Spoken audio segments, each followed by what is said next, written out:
An attempt to capture a polling booth occurred in Katigora of Cachar district on Friday. The incident took place at the number 2 polling station of Fulbari, Tarinipur Gaon Panchayat in Katigora during the ongoing Panchayat polls.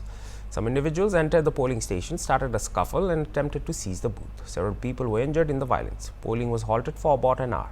Security has now been tightened and voting has resumed. আমি booth কেন্দ্রত যে সময় শুনছি মুশকিল লাগে তখন আমি দৌড়ে গেছি, দৌড়ে যাওয়ার সময় গিয়ে পাইছি আমি আমার বাতিজা খালেদ রে তারা ফালাই মাত্রা ও তখন আমি ও খালেদ রে বাঁচাইতে গিয়া ও আমার তারা 2-3 জনে বেরিয়া মারছই তারা কিতা করা আসলে কেন তারা তো কেন আমি তো ভিতরে আসলাম না, আমি বাইরের অবস্থাটা দেখছি, আমি ভিতরে আসলাম না কারণে আমি ভিতর খবরটা হইতে পারতাম, ভিতর খবর খালেদে জানে আর আমিও বাইরে তারা খালেদে টালিয়া নিয়া